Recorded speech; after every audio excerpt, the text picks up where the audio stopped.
नमस्कार. दुपारचे 12 वाजतायत. न्यूजरूम बुलेटिनमध्ये तुम्हा सर्वांचं स्वागत. मी कल्याणी दीक्षित. राज्यातल्या आतापर्यंतच्या महत्त्वाच्या घडामोडींचा या बुलेटिनमध्ये आपण आढावा घेणार आहोत. सुरुवात करूयात हेडलाईन्सने. मनसे अध्यक्ष राज ठाकरे यांनी घेतली मुख्यमंत्री एकनाथ शिंदेंची भेट. दोघांमध्ये 30 मिनिटं झाली चर्चा. मुंबईतल्या काही मतदारसंघांसंदर्भात चर्चा झाल्याची सूत्रांची माहिती. एका आमदारानं राजीनाम्याची धमकी दिल्यानं माझं मंत्रिपद हुकलं. भरत गोगावलेंचं नाव न घेता संजय शिरसाटांवर निशाणा. तर ते विधान माझ्याविषयी नाही, संजय शिरसाटांचा खुलासा. नाना पटोलेंना मुख्यमंत्रीपद न मिळाल्यास हिसकावून घेऊ. काँग्रेस नेते विकास ठाकरेंचं मोठं विधान. तर सीएम पदाचा निर्णय महाविकास आघाडी घेणार, संजय राऊतांची भूमिका.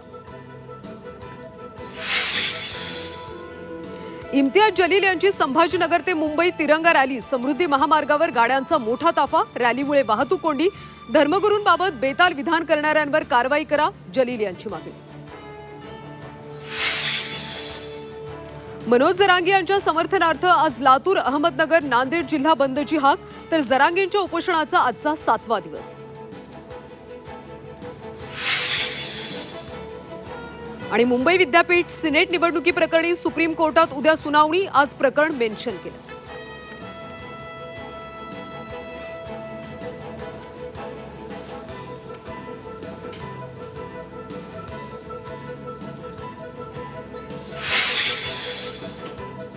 आता बुलेटिनची सुरुवात करूयात विकास ठाकरे यांनी केलेल्या एका मोठ्या विधानानं. विकास ठाकरे यांनी नाना पटोलेंच्या संदर्भात हे विधान केले.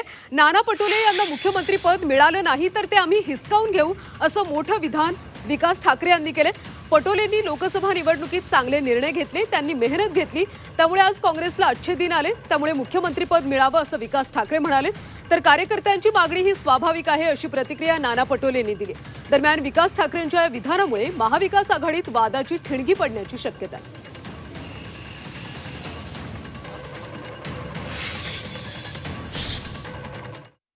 नाना भाऊ ने मेहनत किया, जो पद था जिसकी गरिमा थी, इतना बड़ा पद छोड़कर संगठन का पद दिया, गलो गली घूमे, मेहनत की, अपना घर-द्वार छोड़ दिया और कांग्रेस के अच्छे दिन ला दिए. अब कांग्रेस के अच्छे दिन आएंगे, कांग्रेस के आमदार चुन के आएंगे, तो उसका इनाम भी नाना भाऊ को मिलेगा. नहीं मिलेगा तो छीन के लेंगे दोस्तों विदर्भ वाले. जो मेहनत करेगा उसका इनाम उसे मिलने को ही होना. हिसकावून घेऊ असं जर काँग्रेसचे अधिकृत कार्यकर्ते बोलत असतील तर ते नाना पटोले यांच्यासाठी, त्यांच्या प्रतिमेला महाविकास आघाडीचे नेते म्हणून फार डॅमेजिंग असं मला वाटतं. कारण आघाडीमध्ये अद्याप कोणी काही बोलत नाही. किंबहुना शिवसेना पक्षप्रमुख उद्धव ठाकरे यांची भूमिका स्पष्ट आहे. चेहरा जरूर ठरवायला पाहिजे. पक्षाचा, आघाडीचा चेहरा ठरवायलाच पाहिजे. जर काँग्रेस पक्ष असा चेहरा देणार असेल तर आम्ही त्याचं स्वागत करू. प्रत्येक पक्षाच्या कार्यकर्त्यांना, नेत्यांना वाटतं की आपल्या पक्षाचा मुख्यमंत्री व्हावा, हे स्वाभाविक आहे. त्यामुळे महाविकास आघाडीमध्ये जो काही निर्णय होईल त्यावेळेस सगळे निवडणुकीच्या नंतर हायकमांड याच्यावर बसून निर्णय घेईल. तर आमदार विकास ठाकरेंच्या पाठोपाठ अतुल लोंढे आणि नितीन राऊत यांनी सुद्धा मुख्यमंत्री पदाबाबत भाष्य केल्याचं पाहायला मिळतंय. अतुल लोंढे यांनी म्हटलेलं आहे, काँग्रेस कार्यकर्ता नाना पटोलेंना मुख्यमंत्री केल्याशिवाय राहणार नाही, असं लोंढेंनी नागपूरच्या एका सभेत म्हटलं. तर पटोले कुठेतरी पोहोचले पाहिजेत. राज्याला 32 वर्षांपासून विदर्भाचा मुख्यमंत्री मिळाला नाही, अशी खंत काँग्रेस नेते नितीन राऊतांनी बोलून दाखवली.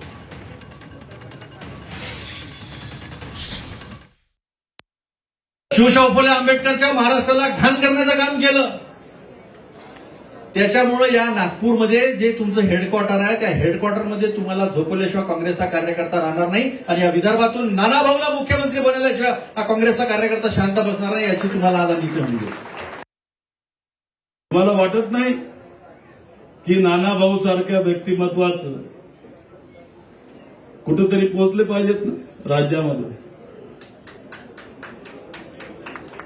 अरे विदर्भाला वसंतराव नाईकानंतर आणि सुधाकर नाईकानंतर 32 वर्ष झाले आजपर्यंत मुख्यमंत्री मिळाला नाही. लहानशी गोष्ट नाही. जेव्हा जेव्हा विदर्भाने भरपूर आमदार या राज्याला दिले तेव्हा तेव्हा राज्यात आपली सरकार आली, काँग्रेसची सत्ता आली.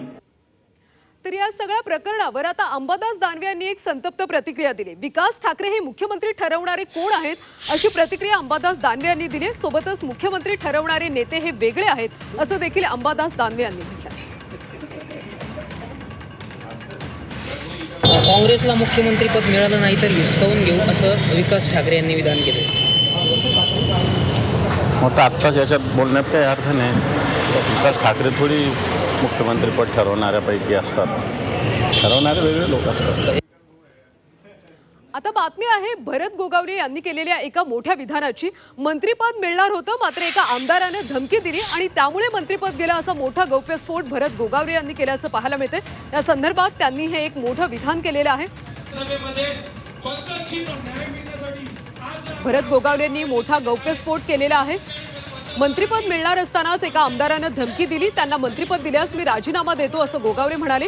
धमकी देणाऱ्या आमदाराला आता मुख्यमंत्र्यांनी सिडकोचं अध्यक्षपद दिल्याचं गोगावले म्हणाले. काही आमदारांनी मंत्रिपद न मिळाल्यास बायको आत्महत्या करेल असं म्हणत ब्लॅकमेल केल्याचा दावा सुद्धा गोगावले यांनी केला. तर दुसरीकडे भरत गोगावले यांनी केलेलं विधान माझ्याविषयी नव्हतं असं संजय शिरसाट म्हणाले.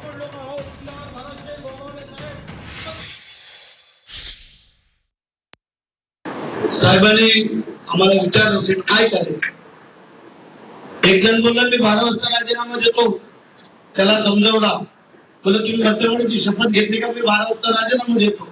म्हणून साहेबांनी कदाचित त्याला आता शेडकोचं चेअरमन पद केलं. लक्षात.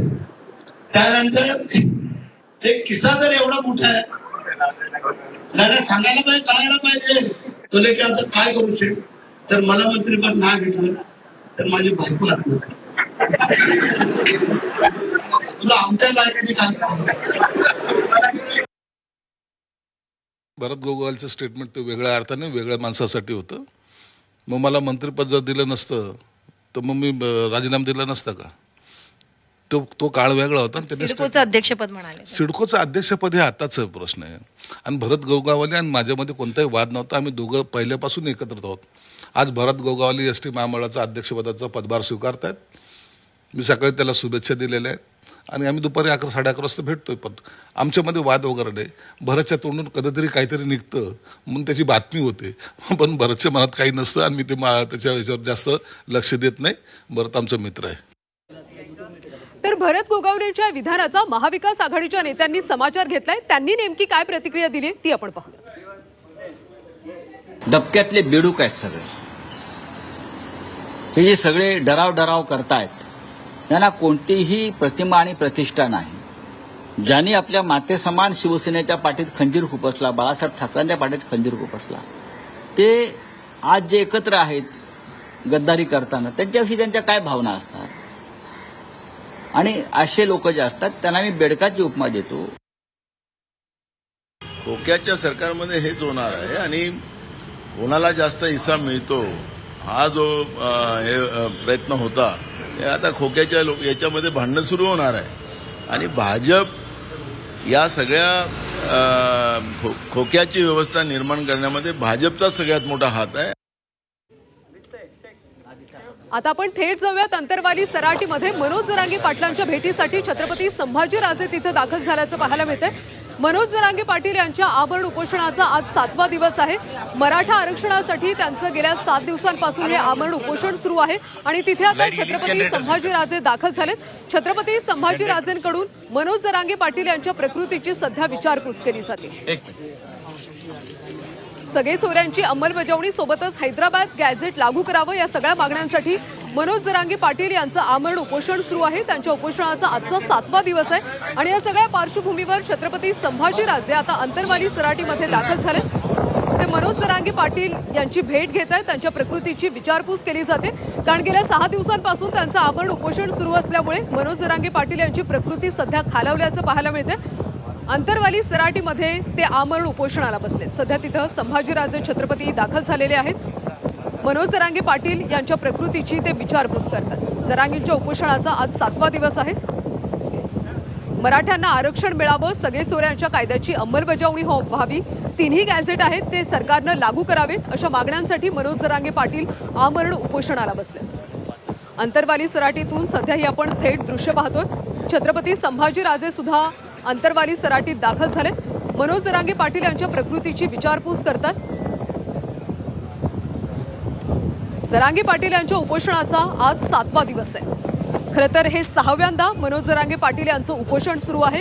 मराठ्यांना आरक्षण मिळावं, सगळे सोयऱ्याच्या कायद्याची अंमलबजावणी व्हावी, हैदराबाद गॅझेट असेल, बॉम्बे गॅझेट असेल याची अंमलबजावणी व्हावी, सरकारने या सगळ्याबाबत लवकरात लवकर निर्णय घ्यावा अशी मागणी मनोज जरांगेंची आहे. आणि त्यामुळे ते सध्या आमरण उपोषणाला बसले. त्यांच्या उपोषणाचा आज 7वा दिवस आहे. त्यामुळे मनोज जरांगेंची प्रकृती खालावल्याचं सुद्धा पाहायला मिळते.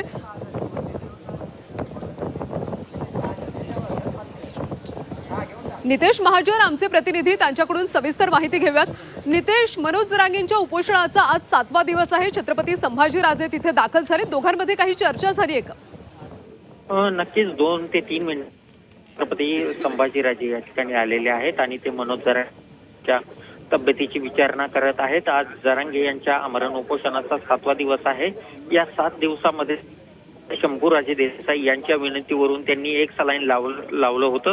मात्र गेल्या 2 दिवसापासून त्यांनी सलाईन काढून टाकलेला आहे. केवळ एकच सलाईन आहे. मात्र त्यांच्या आमरण उपोषणाचा आजचा सलग 7वा दिवस आहे आणि त्यांची प्रकृती जी आहे ती ढासळलेली आहे. त्यामुळे त्यांच्या प्रकृतीची विचारपूस करण्यासाठी या ठिकाणी संभाजीराजे दाखल झालेले आहे. दोघांमध्ये बोलणं सुरू आहे. जरांगे यांची प्रकृती अधिकच खालावल्यानं आता डॉक्टरांना संभाजीराजे यांनी बोलवलेलं आहे. ते जरांगे यांची तपासणी डॉक्टरांच्या मार्फत करणार आहेत आणि त्यानंतर मग आणखी दोघांमध्ये काही चर्चा होण्याची शक्यता आहे. नितेश, खरं तर 7 दिवसांपासून हे सध्या उपोषण सुरू आहे. त्यामुळे संभाजीराजेंकडून काही विनंती केली जाऊ शकते का? मनोज जरांगे पाटील उपोषण मागे घेतील अशी काही शक्यता वाटते का?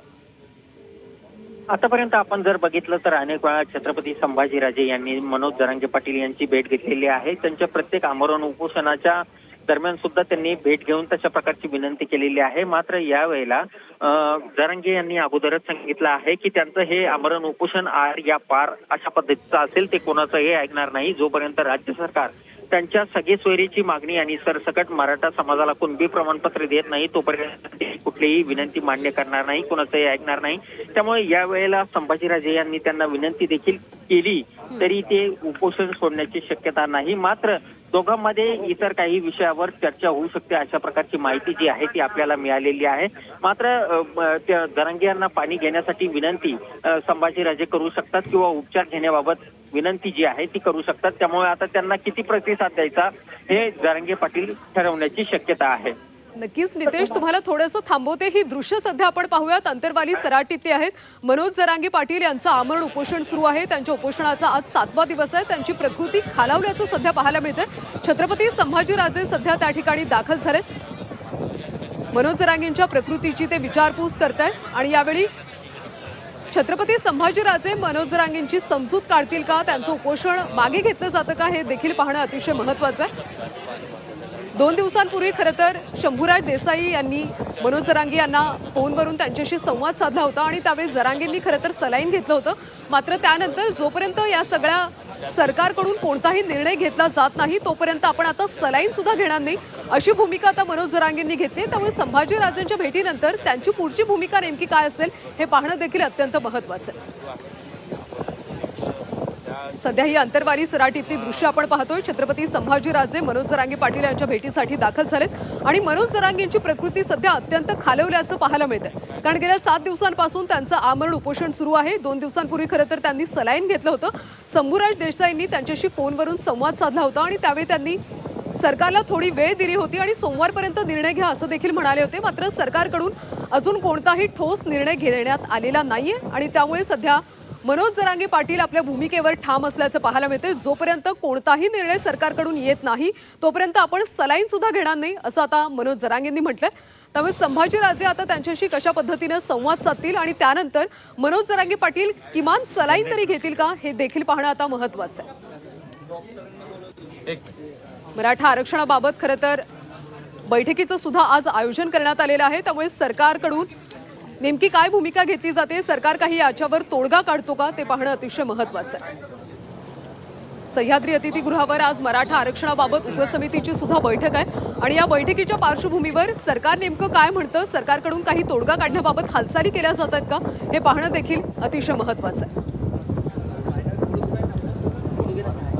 आपण पुन्हा एकदा जाऊयात आमचे प्रतिनिधी नितेश महाजन यांच्याकडे. नितेश, खरं तर या सगळ्या दृश्यांमध्ये आपण पाहतोय मनोज जरांगेंची तब्येत अतिशय खालावल्याचं पाहायला मिळतंय. त्यामुळे संभाजीराजे आता त्यांना सलाईन घेण्याची विनंती करू शकतात का आणि पुढे नेमकं मनोज जरांगे पाटील काय भूमिका घेतील, कारण आज बैठकीचं सुद्धा आयोजन करण्यात आलं सरकारकडून. नक्कीच संभाजीराजे त्यांच्या प्रकृतीची सध्या विचारपूस करत आहे. संभाजीराजे यांच्या सांगण्यावरून सध्या डॉक्टरांना या ठिकाणी बोलवण्यात आलेलं आहे. आपण व्यासपीठावरचं चित्र जर बघितलं तर 3 डॉक्टर या ठिकाणी आलेले आहेत, वैद्यकीय पथक आलेलं आहे आणि संभाजीराजे सध्या मनोज जरांगे पाटील यांच्याशी चर्चा करत आहेत. डॉक्टर जरांगे यांना तपासण्याची शक्यता आहे.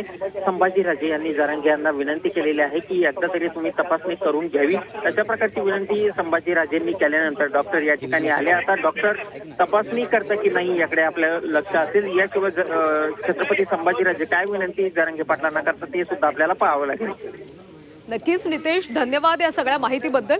तर संभाजीराजे सध्या जरांगे पाटलांच्या भेटीसाठी दाखल झालेत, त्यामुळे आता उपचार घेण्यासाठी जरांगे पाटील होकार देतात का हे पाहणं अतिशय महत्त्वाचं.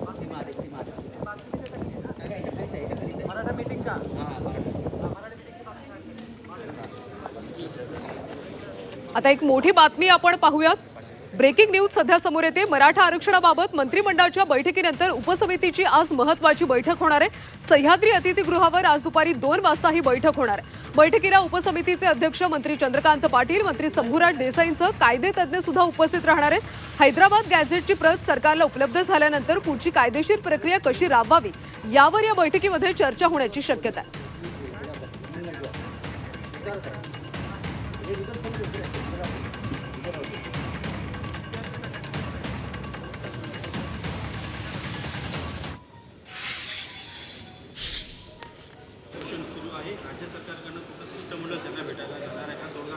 नाही, मला वाटतं की आमचे नेते शंभूराजे देसाई त्यांच्याशी बोलले आहे. आता प्रतिनिधी मंडळ जाईल की नाही याची माहिती बोलले. रेल्वे ट्रॅकवरचे अपघात किंवा रेल्वे ट्रॅकवरची प्रकरणाची ती गंभीर बाब झालेली आहे. काल जवानांची रेल्वे चालली होती आणि त्या ठिकाणी थेट गॅस सिलेंडरचा बाटला रेल्वे ट्रॅकवर ठेवण्यात आला होता. कसं बघते या सगळ्या नाही, सुरक्षा, रस्ते वाहतूक असेल, रेल्वे वाहतूक असेल, हवाई वाहतूक असेल की जल वाहतूक, सरकार म्हणून याकडे अपघात होऊ नये, अपघाताची संख्या ही शून्यावर यावी या दृष्टीने पावलं उचलावीच लागतात. माझ्याकडे भारत सरकारच्या रेल्वे विभागाचे आकडे नाही, पण निश्चितपणे यामध्ये काही अंशी कमतरता कमी झाले आहेत, पण तेही शून्यावर आणण्याच्या दृष्टीने संबंधित विभाग काम करते. संजय राऊत आज म्हणालेले आहेत की भाजप जे आहे ते कटकारस्थानी आहे. ते आधी सरकारमध्ये शिंदे गटाचा पत्ता कट करतील, आधी राष्ट्रवादीचा पत्ता कट करतील आणि त्याच्यानंतर शिंदे गटाचा पत्ता कट करतील असं कोण म्हणालं? संजय राऊत. नाही, त्यांच्यावर तुम्ही एवढा विश्वास ठेवता का? तुम्हाला तर विनंती आहे ना, इतकेदा त्यांच्या वक्तव्यावर कधी तुम्हालाच मी प्रश्न विचारतो, डॉक्टर मोठा की कंपाऊंडर मोठा? समजा तुम्हाला कोणी तुमच्या मुलाला शुभकामना दिली, बेटा तू डॉक्टर होऊ नको, देव तुला कंपाऊंडरच कर, तर तुम्ही त्याच्याबद्दल राग मानाल ना? का विश्वास ठेवतो? कोरोना पाप केल्याने होतो आणि आता तुम्ही त्यांच्या म्हणण्यावर विश्वास, ते काय बोलतील याचा काहीतरी कोणाला भान तरी असतं का? त्यांना भान असतं का? तुम्ही तर भान ठेवा की त्यांच्या वक्तव्यावर एवढे गंभीर होत जाऊ नका. ते काय बोलतील त्यांचं त्यांना माहीत नाही. शरद पवार साहेबांच्या संदर्भात किती निम्न शब्दात ते बोलले होते, किती मोदींचं कौतुक आणि तारीफ त्यांनी केली. त्यामुळे फार विश्वास ठेवू नका.